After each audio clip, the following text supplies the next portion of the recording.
अगर हम एक बैलून का एग्जांपल ले रहे हैं यहाँ पर, अगर हम एक लिमिटेड वैल्यू से ज्यादा एयर इसके अंदर फिल करते हैं तो हम क्या ऑब्जर्व करेंगे इसके अंदर, कि जो ये बैलून है फट जाएगा, ब्लास्ट हो जाएगा। तो इसमें क्या हो रहा है बेटा, कि जो भी एयर के मॉलिक्यूल्स हैं they also exert the pressure on the wall of the container in which we keep it. जिस कंटेनर के अंदर हम इसको रख रहे हैं, तो जो गैस के मॉलिक्यूल्स होते हैं वो क्या लगाते हैं, यूनिट एरिया पर इस पर फोर्स लगाते हैं, which is known as pressure exerted by gas. और हमने इसका एग्जांपल क्या लिया, जैसे इन्फ्लेटेड बैलून, कोई भी रबड़ की चीज है, ठीक है, जो क्लोज्ड है, या हम बैलून का भी बोल सकते हैं एग्जांपल, उसमें क्या होता है, फ्लेक्सिबिलिटी होती है, ओपन हो सकता है फोर्स के साथ साथ। तो जैसे ही हम उसके अंदर एयर फिल करते हैं, एयर फिल करने से क्या होता है, उसका साइज बढ़ता जा रहा है। क्यों? क्योंकि जो गैस के पार्टिकल्स आ रहे हैं, मॉलिक्यूल्स आ रही है, एयर हम उसमें फिल कर रहे हैं, वो उस पर फोर्स लगाते जा रहे हैं सारा। और जैसे जैसे उस पर फोर्स लगेगा उसका साइज क्या होता जाएगा, इंक्रीज होता चला जाएगा। जब तक वो कंटिन्यूअसली इसको हिट करते रहेंगे तब तक उस पर फोर्स लगता रहेगा, तब तक उस पर प्रेशर लगता रहेगा। गाड़ी के अंदर जब हम टायर में हवा भरते हैं तो उसमें भी यही होता है, जो एयर के पार्टिकल्स होते हैं वो टायर को, जो ट्यूब जिसके अंदर हम हवा भरते हैं उसको फ्लैट करके रखते हैं, मतलब इनफ्लेटेड, मतलब क्या होता है, उसको फूला होकर रखते हैं, उस पर फोर्स लगाते हैं कंटिन्यूअसली। जब कंटिन्यूअसली फोर्स लगेगा तो उसका साइज डिक्रीज ही नहीं होगा। जैसे ये हमारे पास किसी भी व्हीकल की ट्यूब है सपोज करो, ठीक है, जो हमने इसके अंदर एयर फिल कर रखी है, वो एयर क्या कर रही है, इसके चारों तरफ पार्टिकल जो है, इसकी कंटेनर की जो साइड्स है उस पर फोर्स लगा रहे हैं।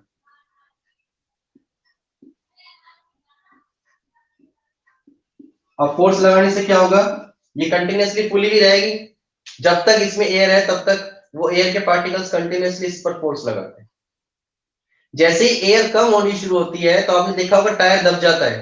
वो क्यों दब रहा है, क्योंकि जो प्रेशर लग रहा था एयर के मॉलिक्यूल्स के थ्रू, वो प्रेशर क्या हो गया, कम हो गया। अगर प्रेशर ज्यादा हो जाएगा then it may be blast, तो वो फट भी सकती है। और अगर हम एक लिमिटेड प्रेशर रख रहे हैं तो इट कैन इजीली वर्क। समझ में आया बेटा? तो ये क्या था, these are the applications of the pressure exerted by gases, कि जब भी हम किसी भी गैस को किसी भी क्लोज कंटेनर के अंदर रखते हैं then it exert pressure in all direction. जिस डायरेक्शन के अंदर, जिस भी कंटेनर में हम उसको रख रहे हैं, वो हर डायरेक्शन के अंदर उस कंटेनर की क्या अप्लाई करता है, प्रेशर अप्लाई करता है, due to the continuously motion of their particles and continuously collision between their particles, they exert the force on the walls of the container. Is it clear? यहाँ तक clear हो बेटा? वो आता है हमारा एटमॉस्फेरिक प्रेशर। हमारी डेली रूटीन के ऐसे बहुत से एग्जांपल है जो हम देखते तो है but we don't know about the reason behind them. हमें ये नहीं पता कि उनके पीछे रीजन क्या है, तो वो ही हम आज क्लियर करेंगे। Atmospheric pressure. क्या कोई बच्चा मुझे ये बता सकता है कि उसको प्रेशर का एग्जैक्ट मीनिंग पता चल गया कि प्रेशर क्या है? एनीवन? तनिष, तनिष आवाज आ रही है आपकी? एक तो सभी अपने अपने कैमरे ऑन कीजिए, मैंने कल भी बोला था आपको, open your camera everyone. Shivam, Himanshu, Anjali, Piyush, Prince, Zubin, Yoshita, Tanuj, Mayank Maurya, अपने अपने कैमरे ऑन। देखो, आपको बिल्कुल सिंपल तरीके से ये पता होना चाहिए कि जो हम टॉपिक पढ़ रहे हैं उसका एग्जैक्ट मीनिंग क्या है। जब तक हमें मीनिंग नहीं पता होगा तब तक वो टॉपिक हमारा पढ़ना बेकार है। ऐसा नहीं कि मैं आपको पढ़ा रहा हूँ और आपको यही नहीं पता कि मैं क्या पढ़ा रहा हूँ, आप भी टाइम वेस्ट कर रहे हो अपना और मैं भी टाइम वेस्ट कर रहा हूँ, इवन मैं अपनी एनर्जी वेस्ट कर रहा हूँ, आप लोगों ने अपनी एनर्जी को सेव करके रखा। ठीक है, तो इसको ध्यान से समझो कि प्रेशर का एग्जैक्ट मीनिंग क्या होता है, कि अगर किसी पर्टिकुलर एरिया को सेलेक्ट करके उसके ऊपर फोर्स लगाया जाता है तो वो फोर्स प्रेशर बन जाता है। इसलिए हम उसको डिफाइन कैसे करते हैं, फोर्स पर यूनिट एरिया। कि किसी गिवन एरिया पर अगर हम कोई भी फोर्स लगा रहे हैं then that force is known as pressure. हमारा टॉपिक आता है नेक्स्ट एटमॉस्फेयर। तो एटमॉस्फेरिक प्रेशर को पढ़ने से पहले हमें ये पता होना चाहिए कि हमारा एटमॉस्फेयर है क्या। देखिए जैसे ये हमारा अर्थ सरफेस है, ठीक है। इस अर्थ सरफेस के चारों तरफ लगभग 300 किलोमीटर ऊपर तक सारी की सारी क्या भरी हुई है, यहाँ पर एयर भरी हुई है। क्या है यहाँ पर, एयर है कंटिन्यूसली।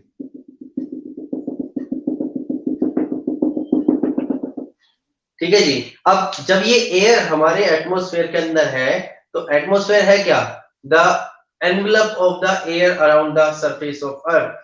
अर्थ के सरफेस पे जो एयर का एनवलप है जिसके अंदर काफी सारी गैसेस प्रेजेंट है, डस्ट पार्टिकल, वाटर वेपर्स, वो सभी एक एटमॉस्फेयर का काम कर रहे हैं। वो सभी क्या बना रहे हैं, एटमॉस्फेयर बना रहे हैं। तो इस एटमॉस्फेयर में जो एयर प्रेजेंट है, इस एयर का कुछ ना कुछ तो वेट होगा। भाई वाटर वेपर्स है इसके अंदर, डस्ट पार्टिकल, तो उसका कुछ ना कुछ तो भार होगा ना, वेट होगा। अब वो वेट सारा का सारा किसके ऊपर लग रहा है, इस अर्थ सरफेस पे लग रहा है जहां हम रह रहे हैं, वहां पर इसका सारा का सारा वेट लग रहा है। तो हमारे ऊपर क्या लग रहा है कि एक अर्थ जो सरफेस है एक यूनिट एरिया बन गया, इसके ऊपर एटमॉस्फेयर क्या लगा रहा है, अपना फोर्स लगा रहा है। वो फोर्स क्या बन गया, एटमॉस्फेरिक प्रेशर। जिसको हम डिफाइन कैसे कर सकते हैं, the pressure exerted bye atmosphere is called atmospheric pressure, या the pressure exerted by the air column present in the atmosphere। ये एयर एक कॉलम के अंदर एयर भरी हुई एक तरह से, ये पूरा जो एटमॉस्फेयर है का एनवलप है, ये कॉलम है जिसमें एयर फिल है। ये पूरा का पूरा कॉलम एक अर्थ सरफेस पर फोर्स लगा रहा है जिसको बोलते हैं एटमॉस्फेरिक प्रेशर। तो हम सिंपली इसको डिफाइन कैसे कर सकते हैं, the layer of air above the earth, इसको हम एटमॉस्फेयर बोलते हैं। और जितना भी वेट है इस अर्थ का, एयर का, जिसके अंदर ये प्रेजेंट है, उसको क्या बोलेंगे हम, एटमॉस्फेरिक प्रेशर। इसका मीनिंग समझ में आया सभी को। अब देखो जैसे जैसे एटमॉस्फेरिक प्रेशर है ये हमारे ऊपर भी क्या लगा रहा है, फोर्स लगा रहा है। मैंने आपको बताया था कि जितनी ज्यादा डेप्थ होती है उतना ज्यादा प्रेशर बढ़ जाता है, कल बताया था मैंने आपको लिक्विड के केस में। अब ये तो है बेटा अर्थ सरफेस, ध्यान से समझना इसको, जो पॉइंट सारे यहीं पे क्लियर कर रहा हूं मैं आपको। ये है सी लेवल, समुद्र का जो लेवल होता है, ये क्या है, सी लेवल। और ये क्या है यहां पर, माउंटेन। ठीक है जी, यहां भी एयर है सारी की सारी। अब आप मेरे को बताओ कि जो एटमॉस्फेरिक प्रेशर है, एयर का जो वेट है, जो फोर्स लगा रहा है, वो इसके ऊपर ज्यादा है, इस पे ज्यादा है, या इस पे ज्यादा है।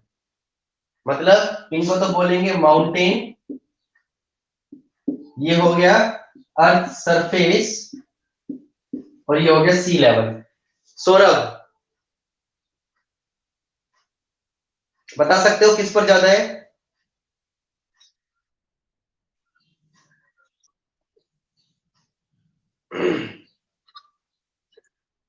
सी लेवल पर। अब देखो सोचने की बात है, यहां पर सी लेवल पर जो एयर है वो ज्यादा है।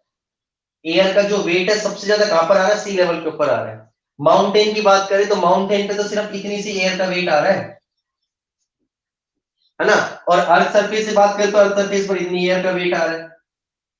तो सबसे ज्यादा जो एटमॉस्फेरिक प्रेशर होता है वो कहां पर होता है बेटा, मैक्सिमम होता है सी लेवल पर, और मिनिमम कहां पर होता है, माउंटेन पर। क्योंकि उस पर एयर का जो वेट है, एयर कॉलम का, वो वेट कम होता है, क्योंकि pressure directly proportional to force होता है। You can also say that pressure is directly proportional to weight. जितना ज्यादा वेट होगा उतना ज्यादा एयर प्रेशर होगा, जितना कम वेट होगा एयर का उतना कम एयर प्रेशर होगा। तो वेट सबसे ज्यादा कहां पर है, सी लेवल पर, ज्यादा से ज्यादा एयर आ रही है। ठीक है, तो इसलिए इसके जो मैक्सिमम होगा वो कितना होगा, सी लेवल के ऊपर। लगभग देखा जाए तो 101.3 किलो पास्कल इतना प्रेशर होता है किस पर, सी लेवल के ऊपर, 101.3 पास्कल। और ये किसके इक्वल है, सी लेवल पर जो एटमॉस्फेरिक प्रेशर होता है ये लगभग होता है कि जैसे एक यूनिट एरिया, एक स्क्वायर मीटर एरिया के ऊपर 10 एलिफेंट, 10 हाथी एक साथ खड़े कर दिए जाए, वो जितना फोर्स लगाएंगे उतना प्रेशर लगता है सी लेवल के ऊपर। अब आप सोच सकते हो कि 10 एलिफेंट्स के अंदर कितना वेट होता है, कितना प्रेशर वो लगाएंगे, इतना ज्यादा प्रेशर होता है। ठीक है, तो मैक्सिमम कहां पर होता है, सी लेवल पर, और मिनिमम कहां पर होता है, माउंटेन के ऊपर। अर्थ सरफेस पर जो एटमॉस्फेरिक प्रेशर होता है वो इतना होता है कि हम उसको टॉलरेट कर सकते हैं। अब इसी की क्या होती है, कुछ एप्लीकेशंस आएंगी जो मैं आपको बताना चाहूंगा यहाँ पर। जैसे एटमॉस्फेरिक प्रेशर की अगर हम बात देखें, एक बहुत कॉमन सा एग्जांपल लेता हूं मैं। सपोज करो आपने एक गिलास पानी लिया, ध्यान से समझना इसको, एक गिलास पानी लिया और आपने उसको एज इट इज उल्टा रख दिया। आपने उसको पानी का गिलास जो है उसको उल्टा करके रख दिया, मतलब कि इस तरह से रख दिया पानी का गिलास जिसके अंदर पानी भरा हुआ है। अब आपने कभी नोटिस किया हो, तो क्या आप इस गिलास को अगर ऐसे डायरेक्ट उठाना चाह रहे हो तो क्या ये उठ जाता है, बताओ? नहीं हो पाता ना, उससे क्योंकि ऊपर, यहां से इसके ऊपर एटमॉस्फेरिक प्रेशर लग रहा है। क्योंकि अंदर का जो प्रेशर था वो तो हमने बाहर निकाल दिया, अंदर तो कोई एयर है ही नहीं इसके अंदर, हमने वैक्यूम बना दिया एक तरह से इसको। और हम बाहर क्या लग रहा है, इसके ऊपर एटमॉस्फेरिक प्रेशर लग रहा है जो इसको दबा के रख रहा है। हम जैसे ही हम इसको अगर साइड से थोड़ा सा टेढ़ा करते हैं तो इसके अंदर एयर फिल हो जाती है, जिससे हम इसको इजीली हटा सकते हैं। क्योंकि अब एयर का जो अंदर प्रेशर क्या है वो ज्यादा हो जाता है और बाहर का प्रेशर क्या हो जाता है, कम हो जाता है। क्लियर हुआ? क्लियर हुआ? इसी एप्लीकेशन में बातें कराऊंगा, पहले मैं टॉपिक समझाऊंगा। अब देखो, हमारी बॉडी के अंदर जो है एक लिक्विड फ्लो होता है हमेशा, जिसको बोलते हैं ब्लड, जो हमेशा हर पार्ट के अंदर ब्लड सेल्स के अंदर क्या होता है, फ्लो होता रहता है। ठीक है, वो ब्लड हमारी बॉडी के अंदर क्या लगाता है, it exert the blood pressure, जिसका आपने नाम भी सुना होगा, वो हमारी बॉडी के प्रेशर के इक्वल होता है। अगर आपसे पूछा जाए, देखो एक बहुत कॉमन से एग्जांपल की बात करते हैं। मैंने आपको बताया कि हमारे चारों तरफ एटमॉस्फेयर का लेयर है जो हमारी बॉडी पर भी क्या लगाता है, प्रेशर, क्योंकि हम भी अर्थ सरफेस पे रहते हैं तो हमारी बॉडी के ऊपर भी प्रेशर लगाएगा। तो इतना प्रेशर जब हमारी बॉडी पे लग रहा है तो हम क्रश क्यों नहीं होते हैं, समझ में आ रहा है? जैसे कागज है आपके पास, कागज पर आपने फोर्स लगाना शुरू किया, वो क्रश हो गया पूरा का पूरा, कागज क्या हो गया, क्रश हो गया। ऐसे ही हमारी बॉडी पर चारों तरफ से क्या लग रहा है, एटमॉस्फेयर का प्रेशर लग रहा है, तो हमारी बॉडी बिल्कुल पीछे क्यों नहीं जाती, क्रश क्यों नहीं हो जाती? बेटा इज इट क्लियर, समझ में आ रहा है आपको जो मैं समझाना चाह रहा हूं? उसका रीजन समझो क्या होता है। जो एटमॉस्फेरिक प्रेशर होता है बाहर से हमारी बॉडी के ऊपर लगाया जाता है एटमॉस्फेयर के द्वारा, उसको मेंटेन किया जाता है। कौन मेंटेन करता है उसको? जो हमारी बॉडी के अंदर ब्लड सेल्स के अंदर ब्लड फ्लो कर रहा है, वो ब्लड हमारी बॉडी में क्या लगा रहा है, अंदर प्रेशर लगा रहा है। वो प्रेशर इतना ज्यादा होता है कि वो बाहर के एटमॉस्फेरिक प्रेशर को बराबर कर लेता है। जब दो चीज आपस में एक दूसरे के बराबर आ गई तो क्या दोनों एक दूसरे पर फोर्स लगा पाएंगे, बताइए? नहीं लगा पाएंगे। वो पहले फोर्स का केस बन गया। The pressure exerted by atmosphere on our body is maintained by the blood pressure। जो किससे मेंटेन होता है, ब्लड प्रेशर से मेंटेन होता है। ठीक है, अब देखो बेटा, जितना ज्यादा हम हाई लेवल के ऊपर जाएंगे, मतलब माउंटेन पर जाएंगे हम, तो मैंने भी आपको बताया था कि जो एटमॉस्फेरिक प्रेशर है वो क्या होता जाता है, ज्यादा होगा या कम होगा? कम होगा, very good. As we move upward, जैसे जैसे हम ऊपर की तरफ जाते हैं तो एटमॉस्फेरिक प्रेशर क्या होता जाएगा, डिक्रीज होता चला जाएगा। और जैसे ही हम अर्थ सरफेस से नीचे की तरफ जाएंगे, डाउनवर्ड जाएंगे, तो एटमॉस्फेरिक प्रेशर क्या होता जाएगा बेटा, इंक्रीज होता चला जाएगा। ये दोनों पॉइंट को ध्यान रखना। हमारी बॉडी अभी है अर्थ सरफेस के ऊपर, जिसको जो इस पर एटमॉस्फेरिक प्रेशर लग रहा है उसको हमारा ब्लड प्रेशर मेंटेन कर रहा है, दोनों बराबर है। अब हम ऊपर की तरफ जा रहे हैं, माउंटेन हिली एरिया के ऊपर जा रहे हैं बहुत ज्यादा, तो आपको मैंने बताया एटमॉस्फेरिक प्रेशर तो क्या हो गया, वहां पर डिक्रीज हो गया। तो ब्लड प्रेशर क्या हो जाएगा वहां पर, बेटा माइक, ब्लड प्रेशर उतना का उतना ही रहेगा। ब्लड प्रेशर जो है वो उतना का उतना ही रहेगा। बट अब जो एटमॉस्फेरिक प्रेशर ऊपर जाके कम हुआ है, हमारा ब्लड प्रेशर उसके कंपैरिजन में क्या हो गया, ज्यादा हो गया। हमारे ब्लड का जो प्रेशर है वो तो उतना ही था, मेंटेन था। बट जैसे जैसे हम ऊपर जा रहे हैं ना, तो एटमॉस्फेरिक प्रेशर कम होता जा रहा है, तो हमारी बॉडी का प्रेशर वो क्या हो जाएगा, ज्यादा हो जाएगा। एज वी गो, बेटा समझ में आ रहा है आपको। जैसे जैसे हम ऊपर की तरफ जाते हैं तो एटमॉस्फेरिक प्रेशर कम होता जाता है, बट हमारा ब्लड प्रेशर जो है वो उतना ही रहता है। इसका मतलब ब्लड प्रेशर अब एटमॉस्फेरिक प्रेशर से ज्यादा हो गया। तो कुछ लोगों के क्या होता है, जो ब्लड सेल्स होते हैं जिसके अंदर ब्लड फ्लो करता है, वो ब्लास्ट हो जाती है, बर्स्ट हो जाती है, फट जाती है। अब अगर ब्लड सेल्स फट गई तो क्या होगा, कई लोगों की नोज ब्लीडिंग स्टार्ट हो जाती है, नर्सरी आनी शुरू हो जाती है, आपने देखा होगा अगर वो पहाड़ों पर जा रहे हैं तो। ठीक है ना, समझ में आ रहा है रीजन, कि जब एटमॉस्फेरिक प्रेशर कम हो जाता है और ब्लड प्रेशर क्या हो जाता है, ज्यादा, तो उससे नोज ब्लीडिंग स्टार्ट हो जाती है। क्योंकि हमेशा याद रखना, अगर कोई भी लिक्विड है, एक लिक्विड जो होता है वो हमेशा हाई प्रेशर से कहां पर रहता है, लो प्रेशर के अंदर रहता है। तो हमारी बॉडी के अंदर का प्रेशर ज्यादा है, बाहर का प्रेशर क्या है, कम, तो ब्लड हमारी नोज ब्लीडिंग के थ्रू बाहर आना शुरू हो जाता है। आपने कई बार देखा होगा गर्मियों के अंदर जो आप पेन रखते हो जेब के अंदर, वो पेन लीक कर जाता है। ये तो सबसे कॉमन चीज है, बताइए।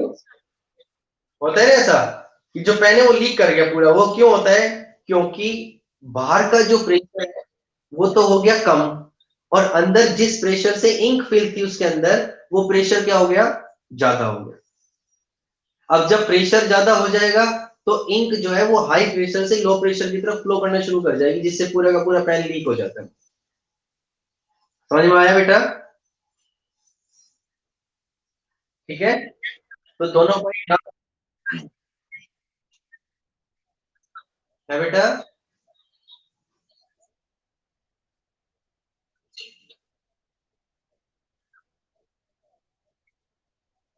ब्लड प्रेशर जो होता है वो एटमॉस्फेरिक प्रेशर के बराबर होता है, तो दोनों प्रेशर बराबर मेंटेन हो गए। जितना एटमॉस्फेयर प्रेशर लगा रहा है उतना ही ब्लड प्रेशर लग रहा है, तो दोनों मेंटेन हो जाते हैं, बराबर हो जाते हैं। और जब हम ऊपर जाते हैं तो ऊपर का एटमॉस्फेरिक प्रेशर तो हो गया कम, बट हमारा ब्लड का प्रेशर क्या हो जाता है, ज्यादा, जिससे ब्लड फ्लो होना शुरू हो जाता है हाई प्रेशर से लो प्रेशर की तरफ, जिससे नोज ब्लीडिंग स्टार्ट होती है। तो as we go to the high hilly surface mountains, then the atmospheric pressure continuously decreasing and the blood pressure increases. और इसके अपोजिट, अगर हम अर्थ सरफेस से नीचे की तरफ जाते हैं, सी लेवल में जाते हैं, तो एटमॉस्फेरिक प्रेशर क्या हो जाएगा, बोलो। हमारा ब्लड प्रेशर क्या हो जाएगा अब,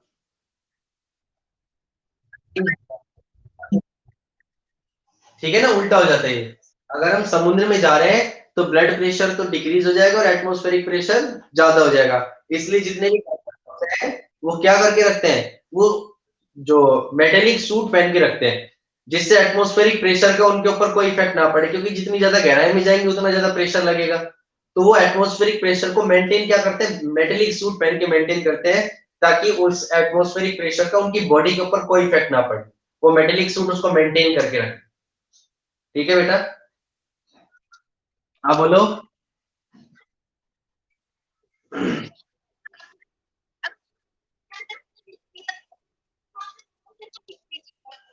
बेटा साउथ नॉर्थ नहीं, मेन डिपेंड करता है एल्टीट्यूड, मतलब ऊंचाई पर जा रहे हैं हम।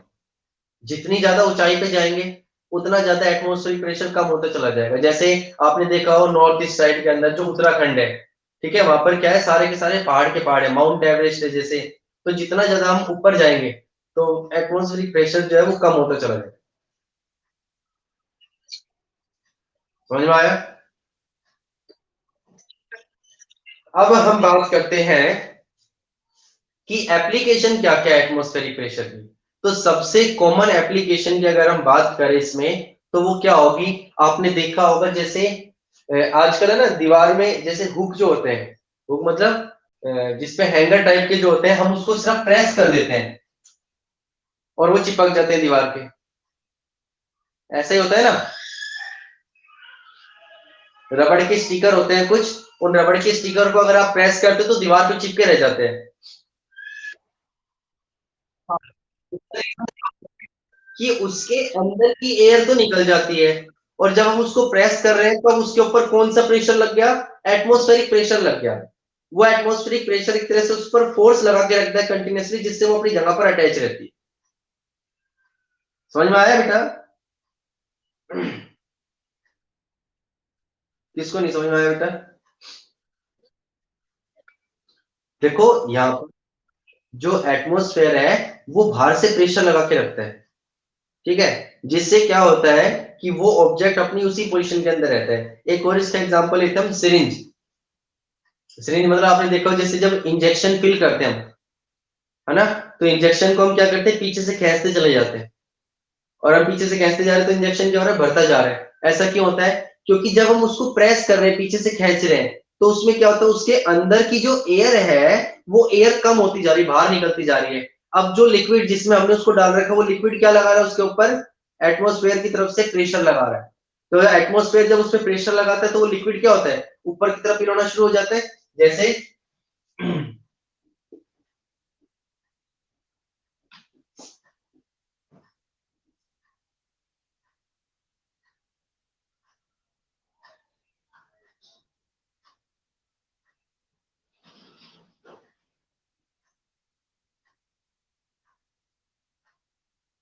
इस तरह की अगर हम सिरिंज की बात करें, तो जैसे ही हम किसी भी लिक्विड के अंदर इस सिरिंज को डालते हैं और हम इसको ऊपर की तरफ जब खींचना शुरू करते हैं, तो ऊपर खींचेंगे तो क्या होगा, इसकी ये अंदर की जो एयर है वो एयर बाहर निकलनी शुरू हो जाती है। अब अंदर की एयर बाहर निकलेगी तो ये लिक्विड जो है वो इस पर क्या लगाएगा, प्रेशर लगाएगा। ये लिक्विड यहाँ से प्रेशर लगाएगा एक तरह से जो एटमोस्फेयर है, और वो लिक्विड कहाँ जाना शुरू हो जाता है, हाई प्रेशर से लो प्रेशर, इसके अंदर सारा का सारा लिक्विड फिल होना शुरू हो जाता है। ये सिरिंज की एप्लीकेशन है। आपने देखा होगा हम स्ट्रॉ से कोल्ड ड्रिंक पीते हैं, कई बार जूस पीते हैं तो स्ट्रॉ यूज करते हैं, करते हैं ना? पता है बेटा, नहीं पता, पाइप यूज करते हैं कोल्ड ड्रिंक पीने के लिए, है ना? तो उसमें क्या होता है, जैसे हम उसको शक कर रहे हैं, ऊपर की तरफ खींच रहे हैं, तो उसमें क्या हो रहा है, जो पाइप के अंदर की जो एयर है, जैसे ये हमारे पास कोई जूस है और हमने इसके अंदर स्ट्रॉ लगा रखी है। अब जैसे हम इसको यहां से शक करते हैं, तो इसके पाइप के अंदर की जो एयर है वो तो आ गई बाहर। अब क्या हो रहा है, इस पाइप पे ये जो लिक्विड है, ये लिक्विड इस पर प्रेशर लगा रहा है एटमॉस्फेयर की वजह से। अब जो लिक्विड प्रेशर लगाएगा तो लिक्विड ऊपर जाना शुरू हो जाएगा, क्योंकि अंदर प्रेशर का ज्यादा है और पाइप में प्रेशर कम है, तो लिक्विड हाई प्रेशर से लो प्रेशर में जाएगा। हम कंटिन्यूसली इसको शिफ्ट कर रहे हैं जिससे एयर बाहर आ गई, अब वो लिक्विड सारा ऊपर जाना शुरू हो जाता है, आप जूस पीना शुरू कर दोगे। ठीक है जी, ये भी किसकी एप्लीकेशन है, एटमॉस्फेरिक प्रेशर की।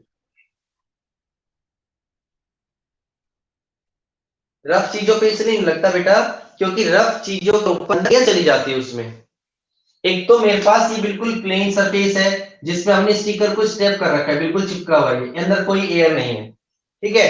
एक हमने क्या लिया, कोई भी रफ सरफेस लिया जिससे हमने इसको स्टेप तो कर दिया। अब इसमें ऐसा ही होगा कि यहाँ से इसके अंदर एयर जा सकती है, तो अगर इसमें एयर चली जाएगी तो अंदर से एयर का भी प्रेशर लगेगा, जिससे उस प्रेशर को लगने नहीं देती एटमॉस्फेरिक प्रेशर के। समझ में आया बेटा?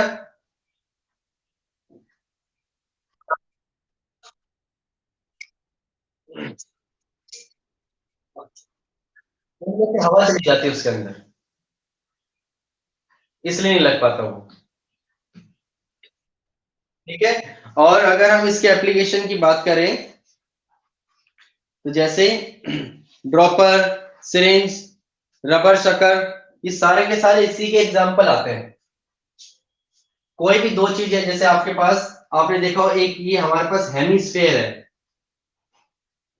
दो हेमिस्फेयर है हमारे पास, ठीक है। हमने क्या किया, इन हेमिस्फेयर के अंदर की एयर निकाल दी, इन हेमिस्फेयर के हमने अंदर की एयर निकाल दी, बिल्कुल, मतलब अंदर क्या बना दिया, वैक्यूम बना दिया, और हमने दोनों को क्या कर दिया, अटैच कर दिया, बंद कर दिया।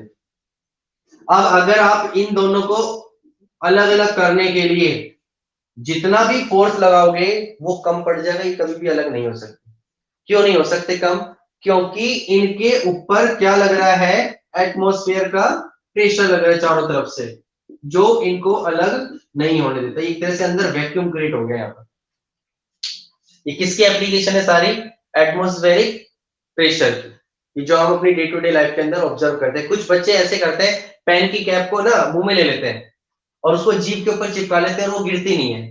होता है ऐसा कॉमन या नहीं? बोलो। होता है ना? रीजन भी यही है, क्योंकि हमने क्या किया, वो जो कैप है उसके अंदर की एयर को शक कर लिया, अंदर की एयर निकल गई। अब बाहर की जो एयर है, बाहर का जो एटमॉस्फेयर, उस पेन कैप के ऊपर प्रेशर लगा रहा है, फोर्स लगा रहा है, जिससे वो कंटिन्यूसली हमारी टंग के ऊपर चिपकी रहती है। क्लियर हुआ?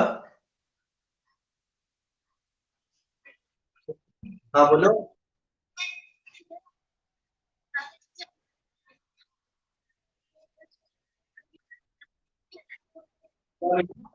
सॉरी।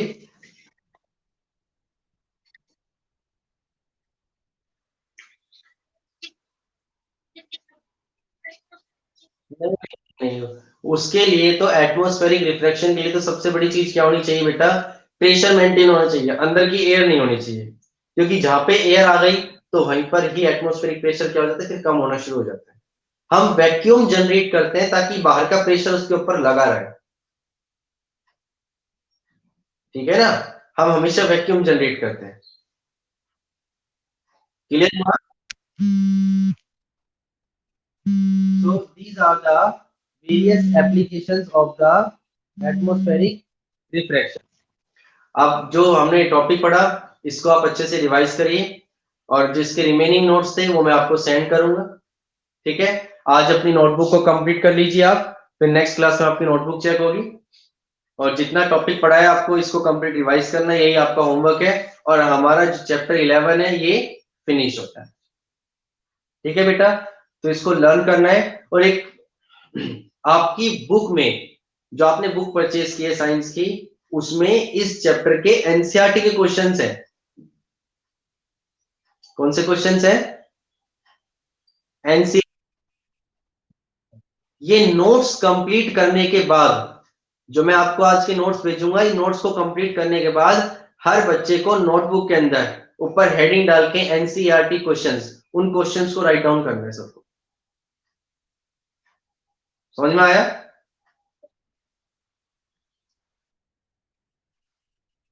सोल्ड क्वेश्चंस है बेटा वो सारे एनसीईआरटी के उसमें। ठीक है? ठीक है बेटा? Stay home, stay safe, god bless you beta. You may leave the class now. Bye beta. Bye.